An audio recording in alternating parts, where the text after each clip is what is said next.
வணக்கம் மக்களே, பாருங்க நாங்கள் இன்றைக்கி கத்தரிக்காய், உருளைக்கிழங்கு, மாங்காய் இந்த மூணும் வச்சு புளிக்குழம்பு பண்ண போகிறோம்.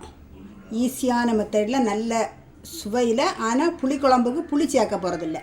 ஏன்னு தெரியுமா? மாங்காய் வந்து புளிக்குமா, அதனால் சுவையாக புளிக்குழம்பு பண்ண போகிறோம். அது எப்படின்னு பார்ப்போம்.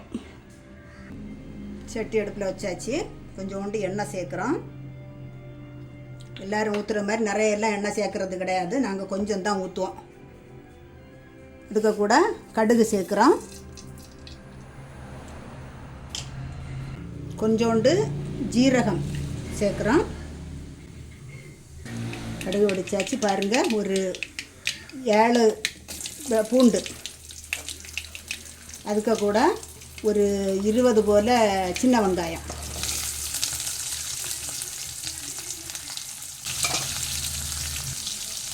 தக்காளி, கொஞ்சோண்டு தக்காளி சேர்க்குறோம். கொஞ்சோண்டுனா ஒரு தக்காளி, ஒரு மீடியம் சைஸு தக்காளி. இந்த புளிக்குழம்புக்கு வந்து சின்ன வெங்காயம் தான் நல்லா இருக்கும், சுவை அழகாக இருக்கும். அதுக்காக தான் சின்ன வெங்காயம் சேர்த்துருக்குது. வேகட்டு தக்காளியை வந்து நல்லா நச்சு விடணும். ஏன்னு கேட்டால் இதுக்கு நம்ம தேங்காய் அரைக்க போகிறதில்ல பாருங்கள், அதனால தான். கொஞ்சம் நல்லா குழஞ்ச பிறகு தான் மீதி உள்ள சாதனம் தான் சேர்க்கணும்.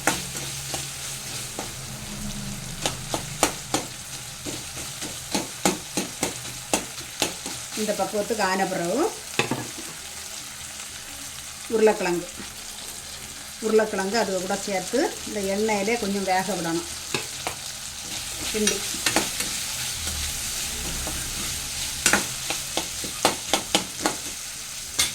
கொஞ்சம் வேகட்டு.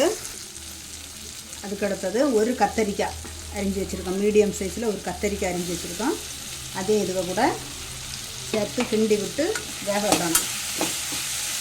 மாங்காய் கடைசியில் தான் போடணும். மாங்காய் வந்து சீக்கிரம் வெந்துடும், அதனால் பிறகு தான் போடணும். இதுக்கு கூட கொஞ்சோண்டு தண்ணி சேர்த்து வேக விடணும். கொஞ்சோண்டு தண்ணி சேர்த்துருக்கோம். மூடி போட்டு வேக விடணும். இப்படி மூடி போட்டு வேக வைக்கணும். பாருங்க, கத்தரிக்காய், முருங்கைக்காய், இந்த உருளைக்கிழங்கு எல்லாம் வெந்தாச்சு. இதுக்கு கூட இனி வெங்காயை சேர்க்கணும்.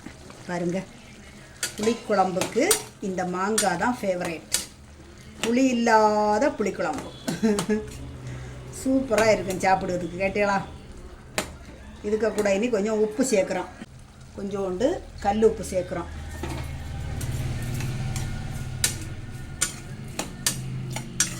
கல் உப்பு சேர்த்து இந்த மாங்காயம் கொஞ்சம் வெந்து வார்ந்து வர மூடி போட்டு மூடி வைக்கணும். இதுக்கு கூட ஒரு பச்சை மிளகா கீரி போடணும். பார்த்துருங்க, அது முதல்ல போடு மறந்து போச்சு, அதனால் பச்சை மிளகாய் சேர்க்குறேன். பாருங்கள், 1 ஸ்பூனு மிளகுத்தூள், 1 ஸ்பூனு மல்லித்தூள், கொஞ்சோண்டு மஞ்சள் பொடி, கொஞ்சோண்டு வெந்தயப்பொடி. இது இவ்வளோ தான் இதில் சேர்க்க போடுறது. ஒவ்வொருத்தரும் ஒவ்வொரு சைஸில் பண்ணுவாங்க. நாங்கள் வந்து இந்த பக்குவத்தில் பண்ணுவோம். எல்லாம் உருளைக்கிழங்கு, கத்தரிக்காய், மாங்காய் எல்லாம் வெந்தாச்சு. இதுக்கு கூட இனி கொஞ்சோண்டு காயப்பொடி சேர்க்கலாம். கொஞ்சோண்டு காயப்பொடி சூப்பராக இருக்கும். பார்த்துருங்க, கொதித்து வேகும்போது அதுக்கு வாசமே அப்படி அழகாக இருக்குது.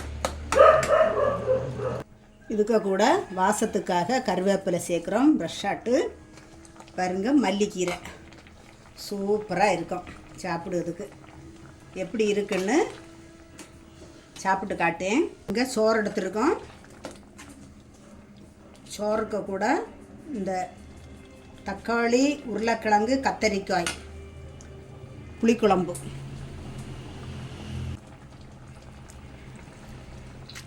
சுவை அட்டகாசமாக இருக்குது. பார்த்துருங்க, பாருங்கள், புளிக்குழம்பு ரெடி ஆகிடுச்சு.